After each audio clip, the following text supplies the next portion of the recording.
The man who walked alone. The morning air was still, but heavy. Gray clouds moved slowly over Los Angeles, casting long shadows on the hills. The streets were half empty, as if the city itself was tired. Somewhere in the middle of that silence, a man sat alone on a park bench, wearing a worn black hoodie and holding a paper cup of lukewarm coffee. It wasn't the kind of place you'd expect to find a movie star, and he wasn't acting like one. He kept his head down, not hiding, just tired. The kind of tired that doesn't come from lack of sleep, but from years of holding the weight of others without letting your own knees bend. He watched a dog chase a pigeon down the sidewalk. He smiled for a moment. Soft. Small. The kind of smile that slips out before the sadness remembers it's supposed to stay in charge. His name was Keanu, and today would begin the story most people never saw. Fame had never felt real to him. It clung to him like fog, not like light. People thought they knew him because they saw his face in movies, because they read headlines about motorcycles and quiet donations. But the truth of a man's soul never fits in a headline. It grows in silence, in sacrifice, in choices that no one will ever see. 20 years earlier, he had stood in a hospital hallway, holding his breath while machines beeped softly in the room beside him. A friend, a crew member on one of his earliest films, was lying in that room, pale and fighting for his life.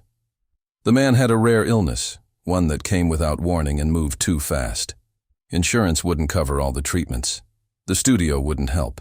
And Keanu, barely known back then, had done something no one expected. He handed over most of his paycheck without a word. No press, no calls, just quiet action. People say kindness is soft. They are wrong. Real kindness is steel wrapped in silence.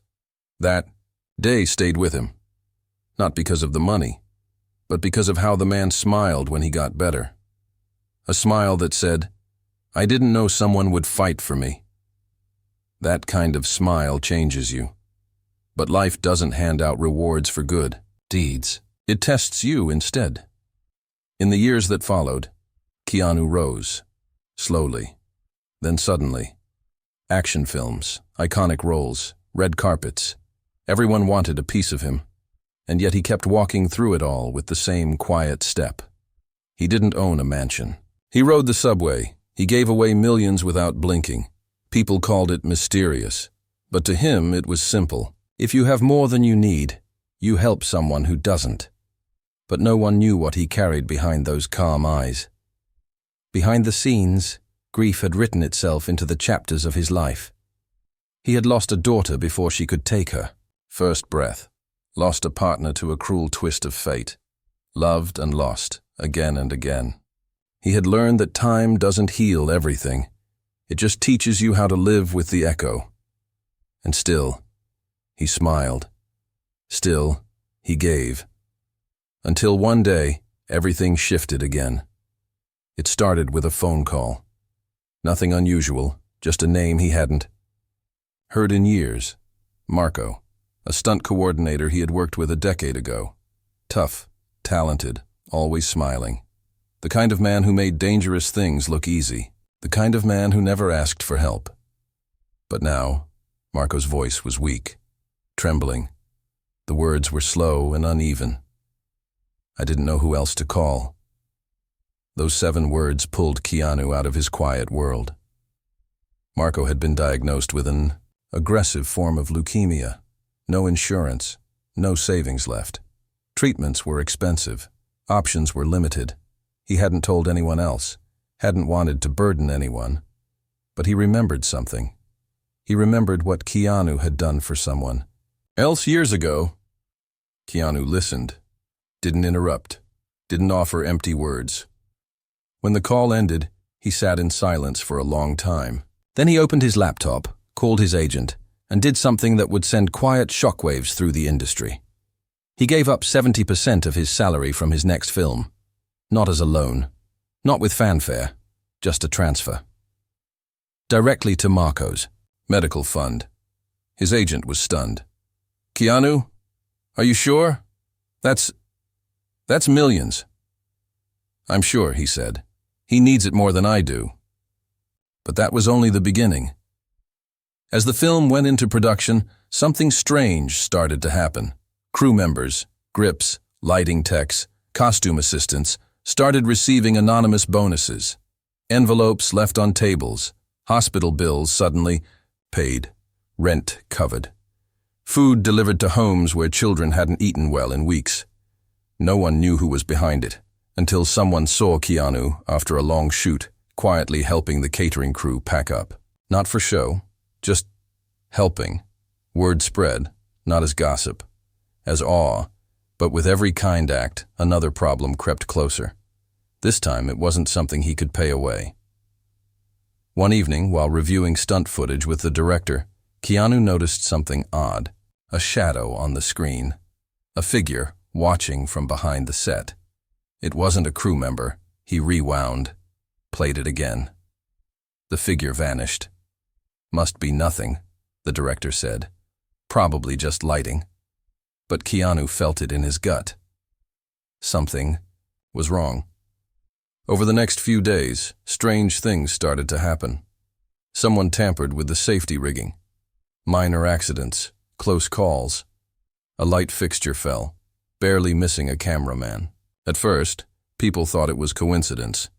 Then, a note appeared on Keanu's trailer door. Handwritten, no signature. You think money can fix everything? It can't bring back the dead. He stood there, staring at the note. His breath caught, in his throat. Who had written it? What did they know? Memories came rushing back. Memories he hadn't touched in years. And with them, a fear he hadn't felt since he was a boy. Someone from his past had returned. Someone who blamed him for something he could never undo. He folded the note slowly, placed it in his pocket, and walked back to set, his mind already racing. The quiet light in him was still burning, but the darkness had just found a way in. The shadow behind the glass, the morning after the note, Keanu woke before the sun. Sleep hadn't come easily. His mind was looping through the words again and again. You think money can fix everything. It can't bring back the dead. It wasn't just the message, it was the pain inside it. Sharp, personal, written by someone who wasn't angry at the world. They were angry at him. On set, no one knew what he was carrying. The cameras rolled, explosions lit the sky, stunt doubles leapt from rooftops, and there he was, steady, calm, doing take after take with the same quiet focus. But behind every line he delivered, his thoughts wandered. Who had written the note?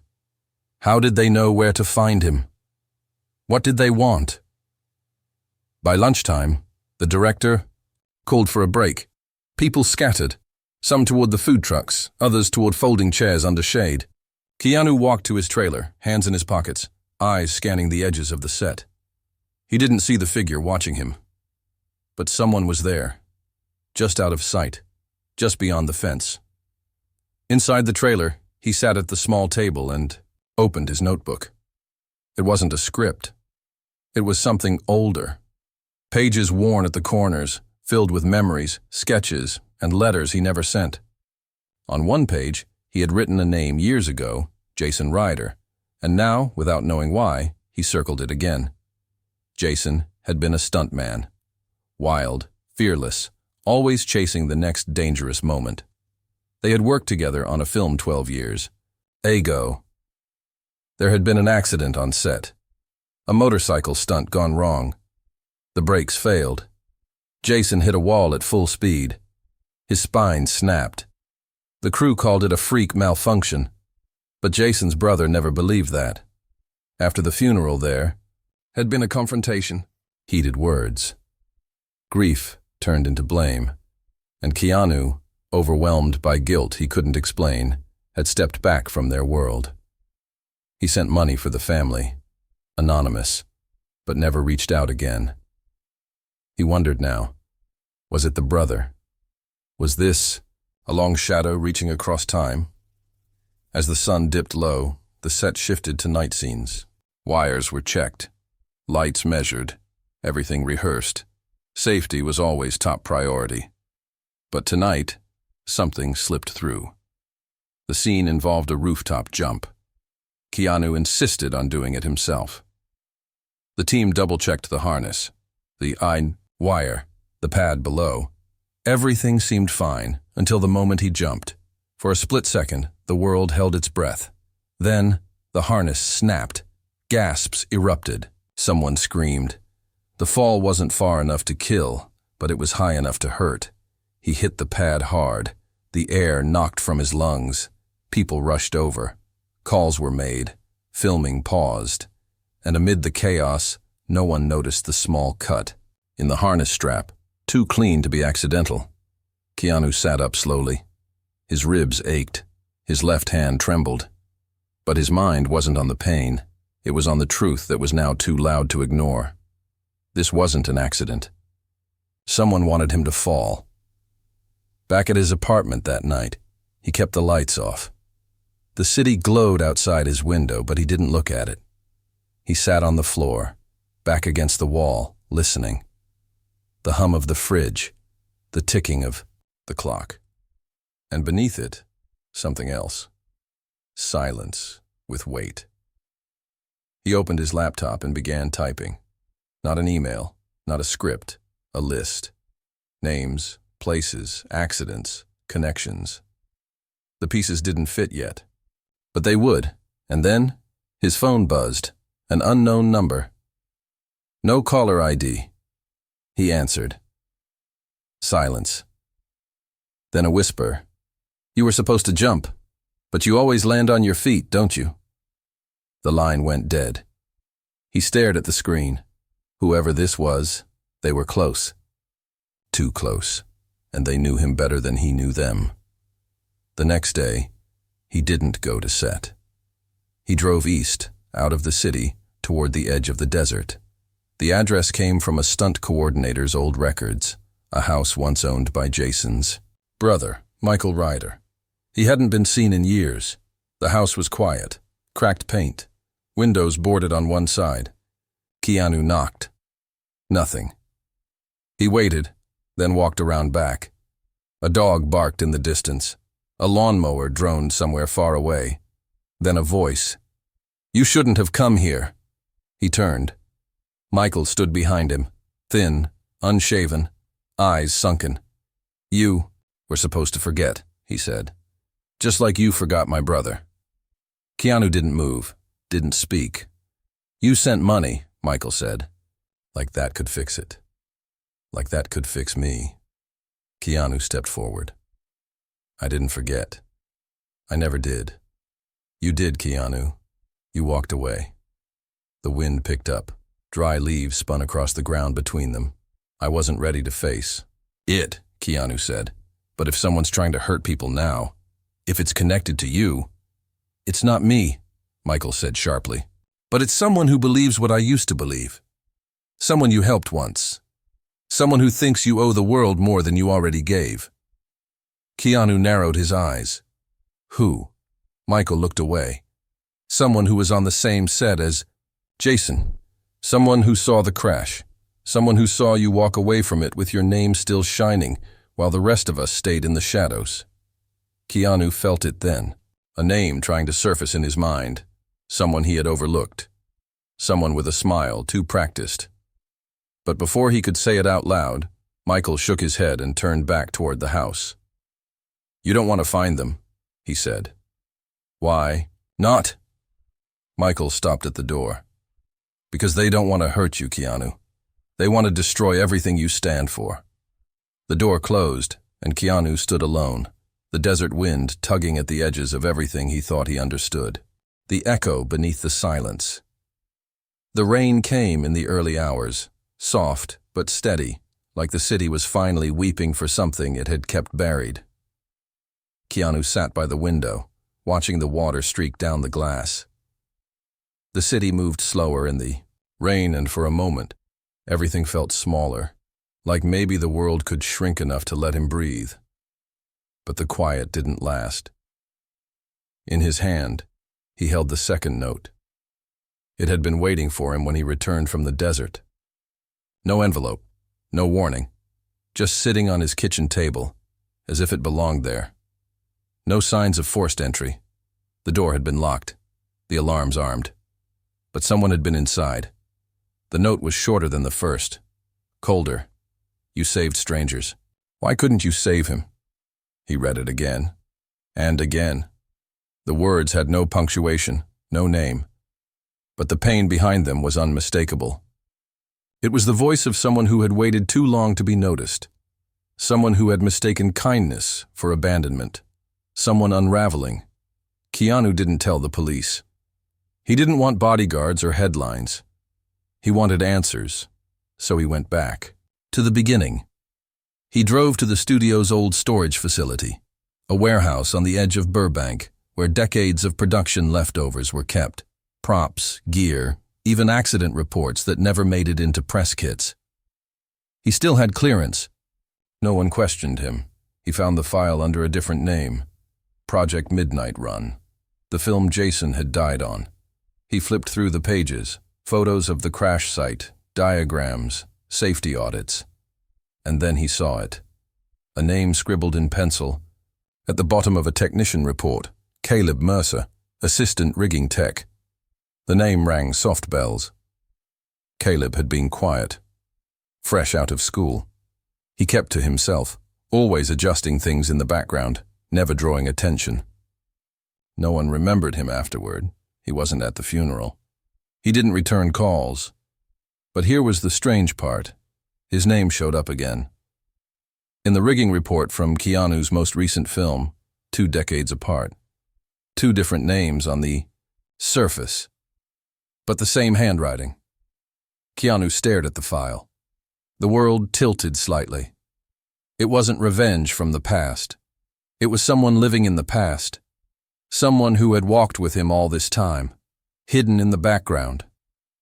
That night, he returned to set, late, past wrap. The crew had gone. Only a few guards remained. He wandered past the trailers, past the rows of locked gear trunks, until he reached the lighting grid. And there he found the third message, burned into a wall panel. Not written, scorched. Like someone had taken a soldering iron and written in, "Fire! You still don't see me." His hands shook. He reached for his phone. No signal. The air felt heavier than before, like the whole building had inhaled and was waiting to exhale. Behind him, a sound. Metal shifting. Not loud, but unmistakable. He turned. No one. But something was off. One of the light rigs was missing a pin. A bolt lay half loosened on the floor. Sabotage. Again. He moved slowly, heart pounding. The silence had grown teeth. Then from the shadows, a voice, low, almost broken. "I wanted to be like you." Keanu froze. The voice wasn't angry. It was lost. A figure stepped into the faint light. Not wearing black. Not hiding. Just a man. Tall, gaunt, eyes sunken from too many sleepless nights. Caleb. "You were kind to everyone," Caleb said. "Except the ones who needed you the most." Keanu didn't answer right away. Didn't defend himself. He saw it now. The cracks in Caleb's mind. The way grief had hollowed him out and then used his body as a mask. "I didn't know," Keanu said gently. "You never spoke." "Because no one listens to the crew," Caleb whispered. "They watch the actors. They feed the stars. They forget the hands that hold the wires." A long silence. "I saw you carry Jason out of the wreckage," Caleb continued. "I saw your face. You were terrified.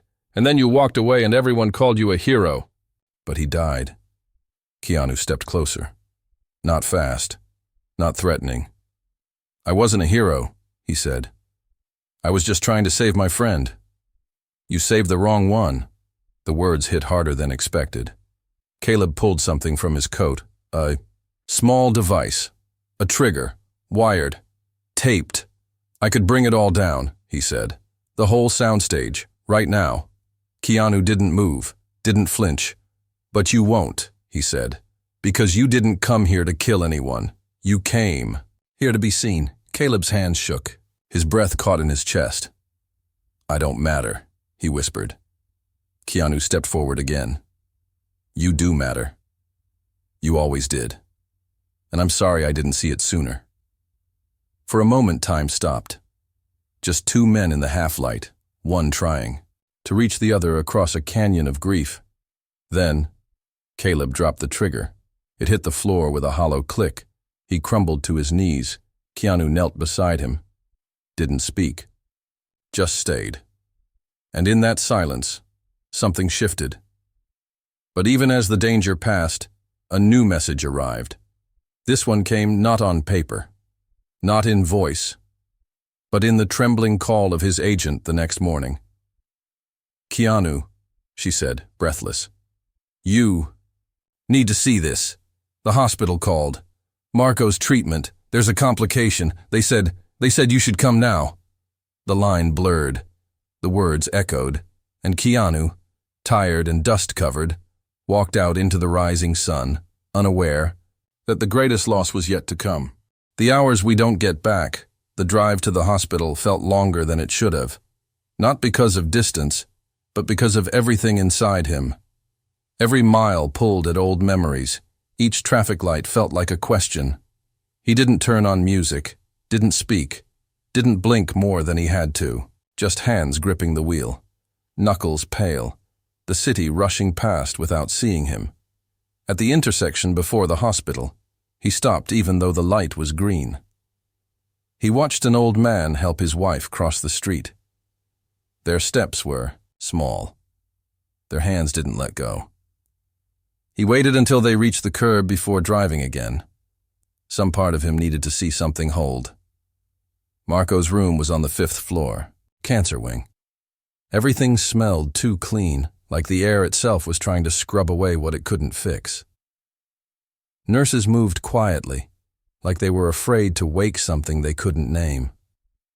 Keanu stood in the doorway before going in. Marco was asleep, but it wasn't deep.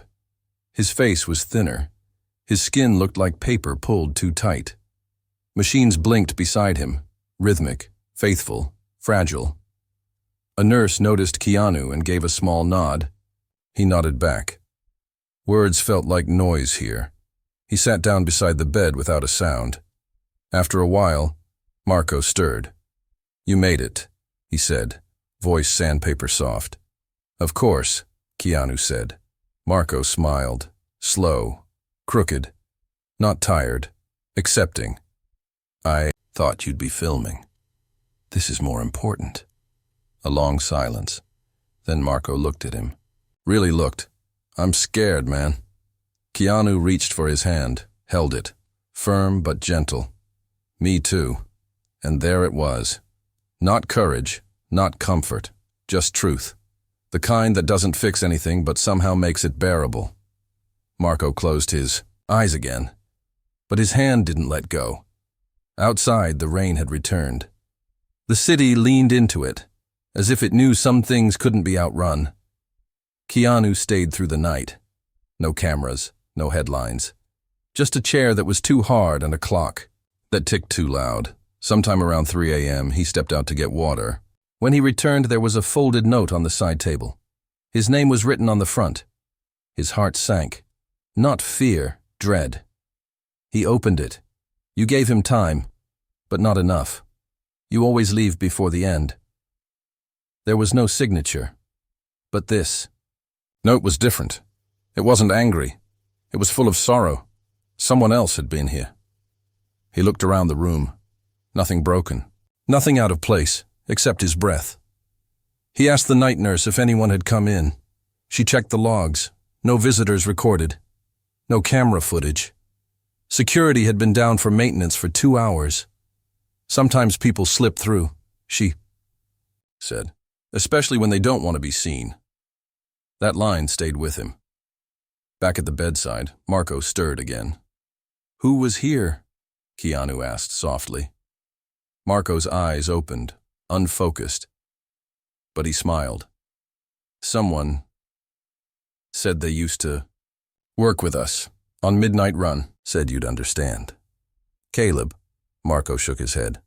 No, younger. Maybe his son or nephew. I don't know. Said, you carried his father once.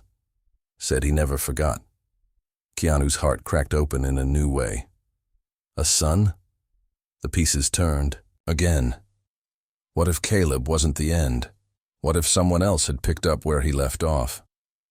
Marco's breathing grew slower. More effort between each rise and fall. Keanu leaned in, whispered, "You're not alone." A single tear slid down Marco's cheek. I know. He passed just after sunrise. The machine didn't scream. It just stopped, like it had decided there was no more to count. Keanu sat still for a long time. Then he stood, walked out into the hallway, and didn't stop walking until he reached the roof. The city was waking up. Cars moved, birds crossed the sky. Someone below laughed too loudly, and yet up there, it felt like time had dropped its keys and forgotten how to move forward. He pulled out his phone, opened a message he had typed but never sent. One he had written to Jason's family, years ago. He read it aloud, quietly. Not for anyone else, just so the wind could carry it somewhere. I wish I had stayed longer. I wish I had said the right thing. I didn't know how to hold someone else's pain without drowning in my own. He hit delete. Not because it didn't matter, but because some things need to be said, not saved. That evening, he returned to his apartment. It was dark, but not empty. There was a feeling in the air. Not evil, just unfinished. A box sat on his doorstep, unmarked. No return label. He opened it slowly. Inside, a single reel of film. Mayton, handwritten note, final scene, unfinished, and beneath it, a photo, young crew members, smiling on a dusty lot. Jason, Caleb, Marco, himself, and in the corner, barely visible, someone else. A teenager, eyes full of anger, staring directly into the camera. Keanu didn't recognize the face, but something told him the next chapter had already begun. The reel that shouldn't exist, the film reel, sat on his desk like a question no one had the courage to ask out loud. It didn't hum or pulse or glow. It just waited, quiet, patient, like it had waited for years to be remembered. Keanu stared at it for hours, not moving, not touching. His phone rang twice. He didn't answer. The city outside flickered with nightfall, the streetlights blinking awake one by one, unaware that inside a small apartment above a coffee shop, someone was about to rewind time. He borrowed an old projector from a friend, one of those museum-worthy machines that smelled like dust and memory. He threaded the reel slowly, hands careful, respectful, like he was handling someone's ashes. When the first frame flickered onto the wall, it was silent footage. No dialogue, no music, just faces, young faces, behind-the-scenes clips from Midnight Run, a film no one wanted to remember, stitched together by someone who never forgot. In the first scene, they were all laughing. Jason balanced on the edge of a prop wall, arms out like a tightrope walker. Keanu held up cue cards as a joke, Marco in the background, waving, and off to the side. That same teenager, not smiling, just watching. Camera in hand, the footage jumped, a new scene. Practice for the motorcycle stunt. Different angles, too many. This wasn't studio footage. This was someone shadowing them. Someone watching from the edges, collecting moments the official cameras ignored. The reel clicked louder as it spun, then, slow motion. The crash. Jason's bike hitting the barrier. Keanu running toward the wreckage. Screams off camera. And then, the teenager stepping into frame, recording it all, hand shaking but never dropping the lens. He was close, too close. The footage cut out mid-scream. Keanu froze. This wasn't nostalgia. It was a message. He paused the reel, stared at the frozen image of the boy's face. There was something in the eyes, grief wrapped in obsession. Who was he? He dug through old production notes, call sheets, staff rosters. Nothing. No mention of a teenage assistant. No extra camera operator. No intern. Just a blank space in history. He called a retired producer from the film. Waited through 3 rings. "Do you remember anyone unofficial on set?" Keanu asked. A long pause. Then, "You mean Charlie?" His heart skipped. "Charlie who?" "No last name. Just Charlie. Said he was helping his dad. A grip, I think. Or maybe lighting.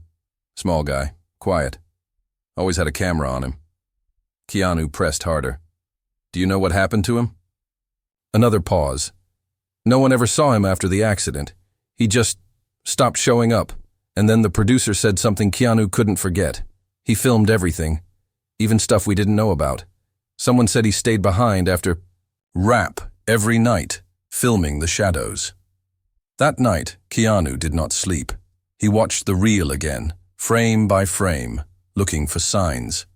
In one scene, Charlie is in a mirror's reflection, holding the camera, but also watching himself, like he wanted proof that he existed in a world that never called his name. The next morning, Keanu drove to the old soundstage. It had been abandoned 5 years ago. Condemned after a fire. Broken windows.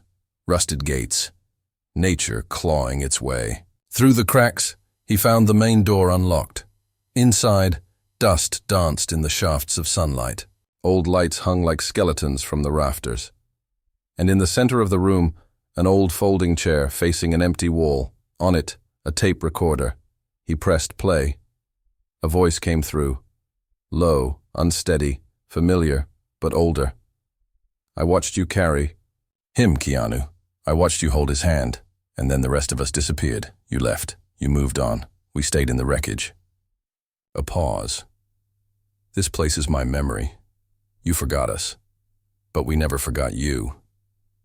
Keanu walked deeper into the stage. Walls were covered in photos, Polaroids, printed screenshots, grainy stills. His face. Jason's crash. Caleb. Marco in a hospital bed, and in the center of it all, written in red marker, "You saved the wrong people." His breath caught. It wasn't just about Jason. It wasn't just about the crash. This had become a shrine of grief. Not a threat, but a monument. And at the far end of the room, something new. A video monitor, playing on loop interview footage of Keanu from 10 years ago. He's answering a question about loss, and the words on repeat. Grief doesn't end. It just finds new places to hide. Keanu turned off the monitor, stood in the silence. He understood now. Charlie hadn't wanted revenge. He had wanted witness. Someone to see what he saw, to carry the weight that had been left behind. Keanu whispered, into the empty air, "I see you." And for the first time, there was no echo, just stillness. Then, his phone rang. His agent. Panicked. "They just released the footage, Keanu." "What footage?" "Everything. The reel, the photos, the crash. It's all over the internet. The headlines are everywhere. They're twisting the story." And just like that, the silence broke. His past was now public, his pain viral, and the world was about to decide what kind of man he truly was. The man who stayed. It began like all storms do. Not with thunder, but with a single voice, carried too far. By sunrise, his name was everywhere. His face. The photos. The crash footage. The old interviews, edited out of context. They called him a fraud, a fallen hero. Some headlines said he used tragedy for fame. Others hinted at cover-ups. The internet didn't ask for truth. It asked for blood. Keanu didn't leave his apartment for 2 days. Not out of shame, not out of guilt, out of grief. Grief that something so sacred, so quiet, had been turned into noise. The doorbell rang on the third morning. He expected reporters. It was a child, maybe 10, wearing a backpack too big for his shoulders, holding a piece of folded notebook paper. "Are you him?" the boy asked. "I think so," Keanu said. The boy handed him the note. Didn't say goodbye. Just turned and walked back down the stairs. Like this was something he was meant to deliver and nothing more. The note was simple. Penciled lines. Rough spelling. "My dad worked on your movie. He died but said you were kind. People are saying mean things. I don't believe them. Thank you for being nice to my dad." He folded the note, held it to his chest, not to shield himself, but to remind himself what still mattered. He returned to the soundstage the next day. Not to fix anything. Not to fight. To film. A small crew. No studio. No trailer, just him, a director friend, a single camera, and an empty chair. He sat down, looked into the lens. "I'm not here to defend myself," he said. "I'm here to tell the truth." His voice didn't rise, didn't tremble. He talked about Jason, about Marco, about Caleb, about Charlie, about names that would never trend. About pain that doesn't go away just because time moves forward. He told the story like he was giving it back to them, not to clear his name, to honor theirs. "We remember actors," he said, "but we forget the people who hold the lights, who fix the wires, who make sure no one falls. Except sometimes, someone does fall, and no one notices." He paused. A long silence. Then, "I saw them. Maybe too late. But I saw them." The video went live that night. No dramatic music, just his voice. And it didn't go viral. Not at first. It grew, shared in quiet messages, whispered across grief groups, replayed in schools, posted by the families of crew members who finally felt like someone saw them. 3 days later, a note arrived in the mail. No return address. Inside, a photo. Young Charlie, older now.